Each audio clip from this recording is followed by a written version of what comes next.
Hello everyone, আশা করি সবাই ভালো আছেন এবং সুস্থ আছেন।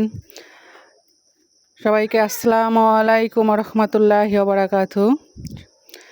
আমি আজকে নতুন আর একটা ব্লগ নিয়ে আপনাদের মাঝে হাজির হলাম। আমার ব্লগটা আশা করি আপনাদের মাঝে অনেক ভালো উপকৃত হবেন। আমি মুমতাহিনার খাবার তৈরি করছি। এখানে সাবুদানাগুলো আগের থেকে আমি ভিজিয়ে রেখেছিলাম, তারপরে গরম পানির মধ্যে দিয়ে সিদ্ধ করে নিয়েছি আলাদাভাবে। তারপরে আমি কলা ম্যাশ করে দিয়ে দিলাম। এখন আমি গরুর দুধ দিয়েছি ওকে।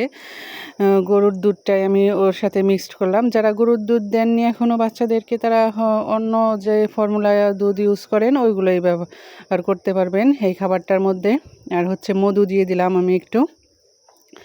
ওইটা মিক্সড করা হয়ে গেছে। এখন সকালে নাস্তা হিসাবে ওকে আমি এটা দিছি। আমি যে খাওয়াতে চলে আসলাম। ও এখন হাঁটা শিখছে, তো ওই জন্য ও বাইরে হাঁটে, আর আমি ওর পিছন পিছন ঘুরে ঘুরে খাওয়াই। এক জায়গায় বসে খাই না, আগে বসে বসে খেত।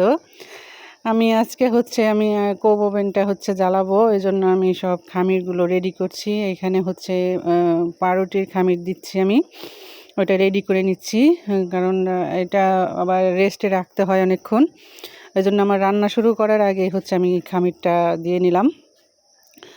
তারপর আজকেও মাছের ডিম দিয়ে আমি রান্না করব সয়া বড়ি, ওইটা রান্না করে নিচ্ছি। মাছের ডিমগুলো এমনি ভাজি করলে বা ভুনলে খাওয়া হয় না, এই জন্য আমি ভাবলাম যে আজকে বড়া বানিয়ে তারপরে সয়া বড়ি দিয়ে রান্না করব। এই যে আমি সয়া বড়ি রান্না করছি এখন। আসলে সয়াবড়িতে অনেক উপকার আছে, প্রোটিন পাওয়া যায়, এই জন্য সয়াবড়ি মাঝে মধ্যে খাওয়া উচিত সবারই, যারা পছন্দ করে। আমার মুস্তাকিম পছন্দ করে অনেক সয়াবড়িটা। আর এই যে আমাদের কোব ওভেন আজকে যে জ্বালাইলাম। দুঃখের বিষয় এই যে আমরা কোব ওভেনটা ধরাইছি, আর বিকালে আসরের নামাজের পরে ভাবছিলাম ভিডিও করে শেয়ার করব আপনাদের মাঝে পুরাটাই, কিন্তু যে হয়নি। আমরা কোব ওভেনটা জ্বালানোর পরপরই মেঘ, একদম কালো মেঘ হয়ে বৃষ্টি শুরু হয়েছে, কারেন্টটাও চলে গেছিলো। এই জন্য আপনাদের মাঝে টোটালটা শেয়ার করা হলো না, আর অন্য একদিন আবার শেয়ার করব। এই জন্য এই যে এইটুক শুধু জ্বলছে, তখন আমি ট্রাইপডে এইটা মোবাইলটা সেট করে রেখে গেছিলাম, দেখে এইটুকু ধরতে পারছি ক্যামেরার মধ্যে। আর এটা অনেকক্ষণ পরে জ্বালানোর পরে এইটা যখন হিট হয়, তার মধ্যে আমি ওই এইগুলো দিয়ে দিচ্ছিলাম, ডাইসগুলা।